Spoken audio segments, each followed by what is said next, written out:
Praise the Lord. அனுதினம் கர்த்தரோடு. இன்றைய தலைப்பு, கர்த்தர் பார்த்து கொள்வார்.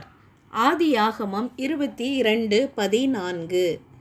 ஆபிரகாம் அந்த இடத்துக்கு யெகோவா ஈரே என்று பெயரிட்டான்.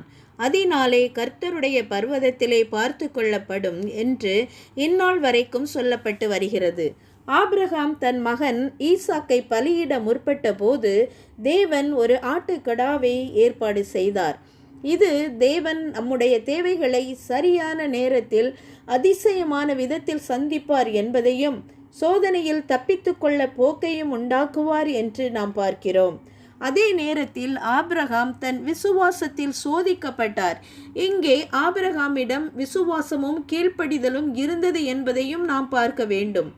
தேவன் நம்மிடம் உள்ள விலையேற பெற்ற ஒன்றை கேட்கும்போது, ஒருவேளை அது நம் பணமாக இருக்கலாம், உழைப்பாக இருக்கலாம், நம் நேரமாக இருக்கலாம், நம் ஆஸ்தி அந்தஸ்து புகழ் எதுவாக இருந்தாலும் தேவனுக்காக இழப்பதற்கு நாம் ஆயத்தமாக இருக்க வேண்டும். அவர் கேட்கும்போது கொடுப்பதற்கு கீழ்ப்படிய நாம் கற்றுக்கொள்ள வேண்டும்.